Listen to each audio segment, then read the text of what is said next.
Alright, let's check Twitter and see how people are feeling about Sonic Colors Ultimate. Alright, oh, Sega's trending. Oh. Oh man. We gotta talk about this.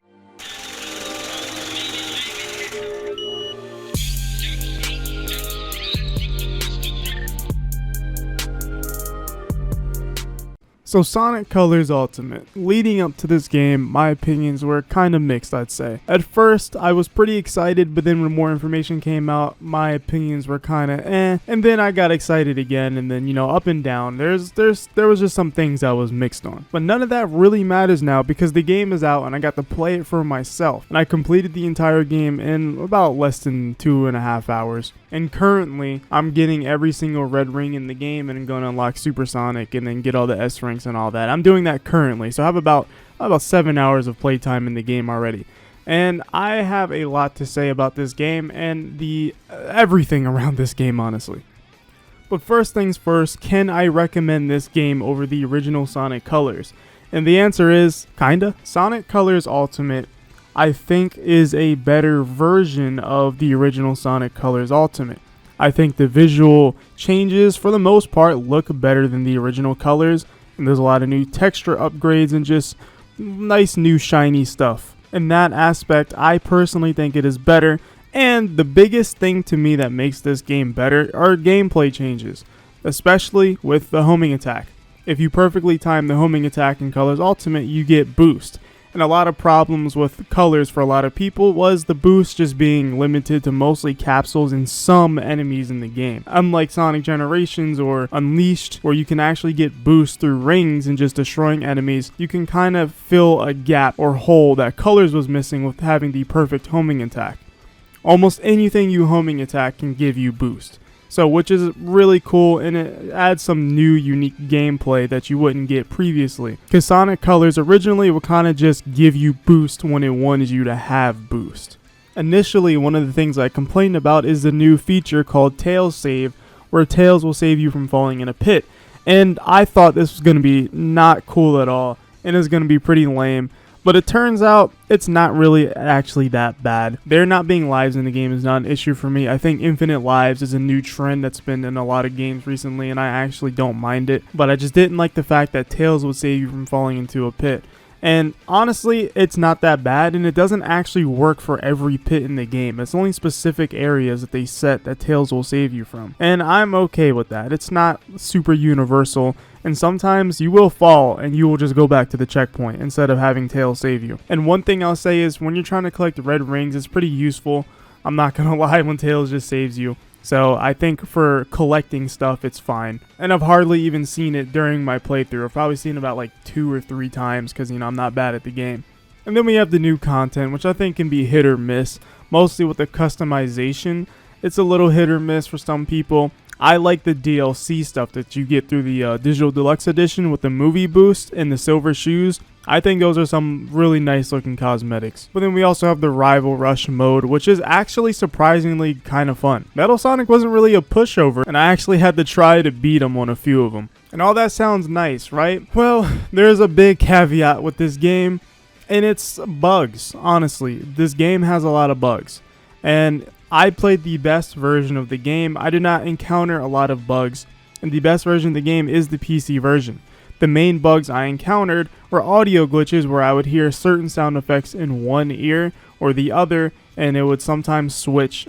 And the other audio issues I would have is some of the Wisp music not playing at all, or the credits music when you beat a level not playing after a certain amount of time. Most of the issues I encountered were all audio based on PC. Now, it seems like the Switch version of the game is a complete disaster because, one, there's so many very big game-breaking bugs and like almost epilepsy warning type of glitches that happen, or that version of the game. And it doesn't seem like it's a widespread issue, but it's crazy enough to where Twitter is going on a meltdown right now about this game.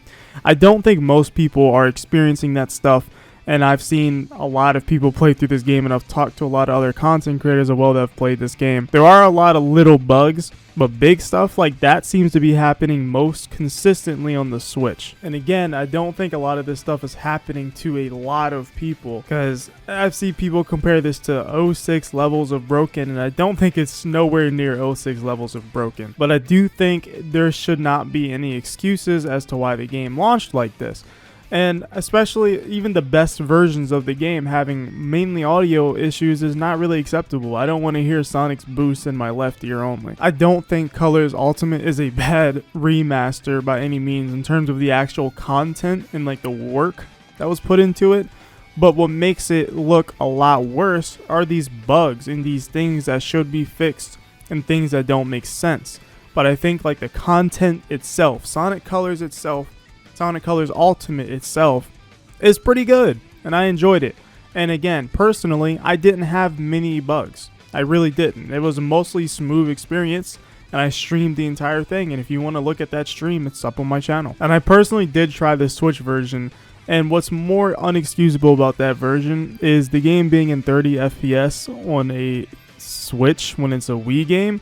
That is still mostly the same code and all these bugs that version has, and that version honestly just feels so much worse than like the PC version in terms of latency. Now, would I call this a complete disaster? No, I don't think it's a complete disaster, because not all versions of the game have these same glitches. And my friend Matt has no cuts, who also makes Sonic content and isn't also a Sonic tuber. He kind of put it like this: it seems like almost every copy of Sonic Colors Ultimate is personalized, even though that's, not entirely true. But it seems like a lot of people just don't experience the same exact things when it comes to Sonic Colors Ultimate. Some people may get glitches that you've never seen. It seems like a lot of people just aren't even getting glitches, which is why I think this isn't widespread, but these things do need to be fixed regardless, because posting these glitches on Twitter that are blowing up and getting a lot of likes, it makes the game look really bad. And Blind Squirrel Entertainment has to get these patches out. Now, I don't know behind the scenes what caused this game to be in this state. Was it Sega's fault for pushing deadlines, or was it Blind Squirrel? I don't know. We don't know. And it's not up to us to really decide what was the fate of this game when we just don't know anything. But what we do know is this stuff does exist, and we just need patches. And I think a lot of people comparing this to Sonic Adventure DX in terms of the bugginess. One thing is, Colors' saving grace can definitely be patches, and it can save it from being compared, at least in that way.